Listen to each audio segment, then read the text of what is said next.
નમસ્કાર, મહિપતસિંહ ચૌહાણ છું। એક સરસ મજાની જોરદાર વાત કરવી છે અને હું ઈચ્છું છું આ વાત ગુજરાતના દરેક નાગરિક સુધી ચોક્કસથી પહોંચાડજો। 1 લાખ શેરિંગ થવું જોઈએ આ વિડીયોમાં, કારણ કે આ એક શેર એક કદાચ કેટલાય લોકોની અંદર જીવનની અંદર ખૂબ કામમાં આવે એવી વાત છે।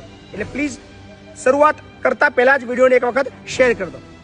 ગુજરાત સરકારના એક જોરદાર કાયદાની મારે તમને વાત કરવી છે। એક એવો નિયમ છે જે રોજ કામમાં આવે એવો છે। તમે ક્યારેક વાહન લઈને નીકળતા હોય છે, તમને રોજ અકસ્માત જોવા મળે છે। અત્યારે સાધનોની સંખ્યા એટલી બધી વધી ગઈ છે કે દરરોજ અકસ્માતો થાય છે, પણ રાજ્ય સરકાર, આપણી ગુજરાત રાજ્ય સરકાર તરફથી એક જોરદાર નિયમ બનાવવામાં આવ્યો છે કે આપણા ગુજરાત સરહદની અંદરમાં કોઈ પણ નાગરિક, એ ચાહે ગુજરાતનો હોય કે ગુજરાત બહારનો હોય, કોઈ એના આઈ કાર્ડની જરૂર નથી, કોઈ પણ પ્રકારના કાર્ડની જરૂર નથી, કોઈ પણ પ્રકારના કશું જ એનું પાસે મેડિકલનું કાર્ડ ના હોય ચાલશે।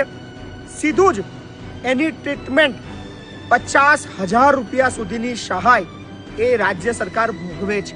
એટલે કે કેવી રીતે લાભ મળે છે તમને સવિસ્તાર આ માહિતી આપું છું। વિડીયોને પહેલા એક વખત શેર કરો। ગુજરાત સરહદની અંદર કોઈ પણ વ્યક્તિનું અકસ્માત થાય છે, અકસ્માત થયાના પ્રથમ 48 કલાક અને ટોટલ 50,000 રૂપિયા સુધીની જે ખર્ચ છે એ ગુજરાત સરકાર ભોગવતી હોય છે। એટલે કે માની લો કોઈ પણ વ્યક્તિનું એક્સિડન્ટ થાય, તમારે ગુજરાત રાજ્યના કોઈ પણ હોસ્પિટલની અંદર એને લઈ જવાના। એ ચાહે ખાનગી હોય, એ ચાહે ટ્રસ્ટ સંચાલિત હોય, એ ચાહે સરકારી હોય, એની કાઇન્ડ ઓફ હોસ્પિટલની અંદર તમારે લઈ જવાના। એની પ્રાથમિક સારવાર માટેની જે ખર્ચની રકમ છે મહત્તમ 50,000 રૂપિયા, યાદ રાખજો, એ તમારે ચૂકવવાની નથી। પ્રથમ 48 કલાક સુધી સારવાર દરમિયાન જેટલો પણ ખર્ચો થાય એમાં તમારે 1 પણ રૂપિયો નહીં ભરવાનો। જો તમારી પાસે કોઈ પણ હોસ્પિટલ વાળો પૈસા માંગે, મહિપતસિંહને ફોન કરો। ગુજરાતની અંદર કોઈ પણ હોસ્પિટલની અંદર તમારું જો વાહન અકસ્માત થાય છે એની ટ્રીટમેન્ટ માટે પ્રથમ 48 કલાકમાં 50,000ની જે લિમિટ છે એની અંદર એ લોકો જો તમારી પાસે પૈસા માંગે, મહિપતસિંહને ફોન કરો। મહિપતસિંહ તમને છાતી ઠોકીને કહે છે તમને મદદ કરશે અને તમારે પૈસા નહીં ભરવા પડે, એની ગેરંટી આપું છું। હમણાં જે કિસ્સો બન્યો, આ વિડીયો બનાવવાનું કારણ પણ એ જ છે।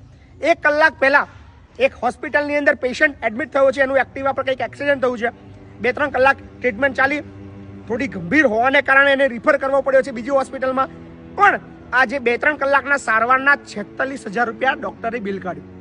એની પાસે ઉઘરાણી કરી, એની પાસે માગણી કરી। પેલા ભાઈએ કીધું મારી પાસે આટલા પૈસા નથી સાહેબ, 10-15,000 રૂપિયા ઓછા કરો। એમાંથી કોઈ પરિચિત વાળો તો સીધું મને ફોન કર્યો, મહિપતસિંહ આવું થયું છે, આ હોસ્પિટલ વાળા 46,000 બિલ કાઢ્યું છે, કંઈક ઓછું કરાવડાવો ને। મેં કીધું 1 પણ રૂપિયો ભરવાનો નથી ભાઈ। શા માટે ભરવાનો છે? રાજ્ય સરકારનો પરિપત્ર છે, અકસ્માત વાહન અકસ્માત સારવાર યોજના જે છે એના નિયમિત અનુસાર 50,000 રૂપિયા સુધીની સહાય સરકાર ઉઠાવે છે। ફક્ત એક જ ફોર્માલિટી કરવાની છે। કોઈ પણ વ્યક્તિનું એક્સિડન્ટ થાય, એ વ્યક્તિ અથવા એનો સ્નેહીજન એક એપ્લિકેશન ફોર્મ ભરે, એ બાબતનું જે નિયત નમૂનાનું ફોર્મ છે સાથે એક એપ્લિકેશન કરે। આ બિલ જે ખર્ચો થયો એ ડોક્ટર, હોસ્પિટલ, એ જે તે જિલ્લાની જે વડી કચેરી છે ત્યાં એપ્લિકેશન કરીને એને મળી જાય છે। એટલે તમારે પૈસા ચૂકવવા નથી। છતાં પણ જો અકસ્માત દરમિયાન 50,000થી નીચેની રકમ તમારી પાસે કોઈ પણ હોસ્પિટલ માગણી કરે, પ્રથમ 48 કલાક મહિપતસિંહનો સંપર્ક કરજો, 1 પણ રૂપિયો તમને ભરવાનો નહીં આવે, ગેરંટી આપું છું। એટલે બહુ જોરદાર યોજના છે, ગભરાવાનું છે નહીં, ડરવાનું છે નહીં, ચિંતા કરવાની નથી।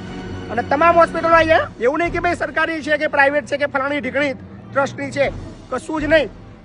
સરકારનો પરિપત્ર છે, એક જ વસ્તુ યાદ રાખવાની, જાગૃત બનશો, તાકાતથી વાત કરશો તો તમારા પૈસા બચશે। હમણાં જ 1 કલાક પહેલા મહિપતસિંહે 46,000 રૂપિયા એક જણના બચાયા। તો મારી ઈચ્છા થઈ કે 46 એક જણા બચાયા, આવા તો ગુજરાતની અંદર અસંખ્ય લોકો છે, આપણે વધારે પૈસા બચાવીએ।